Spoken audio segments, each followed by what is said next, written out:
चीन के दिए हुए कोरोना वायरस ने पूरी दुनिया को बर्बादी के दरवाजे पर खड़ा कर दिया है। वहीं भारत में कोरोना की दूसरी लहर ने लाखों लोगों की जान ले ली। पहली लहर को हम भारतीयों ने हल्के में लिया, जिसके बाद दूसरी लहर ने ऐसा कोहराम मचाया कि हर घर इस वायरस की चपेट में आ गया। लोगों की लापरवाही और सरकारों की अनदेखी की वजह से कोरोना ने लाखों लोगों को अपना शिकार बनाया। लोगों की भीड़ को रोकने के लिए हर राज्य ने अपने नियम कायदे बनाए और कोरोना कर्फ्यू लगाया। तब जाकर कहीं 2 महीने बाद कोरोना वायरस सुस्त पड़ा। लेकिन अभी तीसरी लहर बाकी है। ऐसे में सावधानी और ज्यादा जरूरी हो गई है। लेकिन लगता है कि नेताओं को इस बात की बिल्कुल भी फिक्र नहीं। खुलेआम कोरोना कानूनों की धज्जियां उड़ाई जा रही हैं। भारत में अभी भी 50,000 से ज्यादा केसेस हर रोज सामने आ रहे हैं, लेकिन लोगों को जरा भी इस बात की फिक्र नहीं है। लोग बिना मास्क लगाए सड़कों पर घूम रहे हैं और ना सोशल डिस्टेंसिंग का ध्यान रखा जा रहा है। ये बिल्कुल कोरोना की पहली लहर के बाद जैसा हो रहा है, जब लोग कोरोना को भूल गए थे और सरकार चुनाव खेल रही थी। यूपी में हुए ब्लॉक प्रमुख चुनावों के बाद अब ऐसा ही आलम नजर आ रहा है।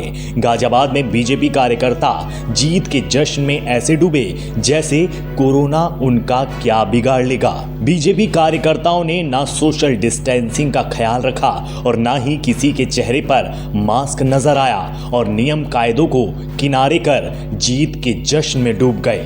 गाजियाबाद में हुए ब्लॉक प्रमुख चुनाव के दौरान चारों सीटों पर बीजेपी ने जीत हासिल की है।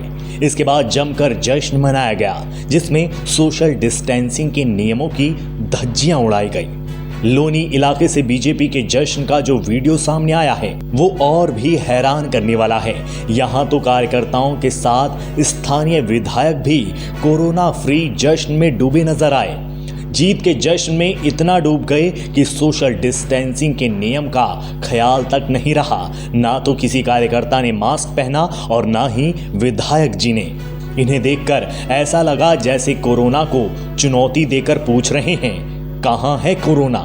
मुरादनगर में भी जीत के बाद का जो वीडियो सामने आया, उसमें भी ज्यादातर लोगों ने मास्क नहीं पहना। चुनाव के नशे में हमारे नेता ऐसे खो जाते हैं जिसका खामियाजा आम जनता को ही भुगतना पड़ता है, जिसका एक उदाहरण देश का हर नागरिक देख और झेल चुका है। तीसरी लहर ऐसे ही पलों का इंतजार कर रही है और लोग खुलेआम भीड़ इकट्ठा कर कोरोना को एक बार फिर न्योता दे रहे हैं।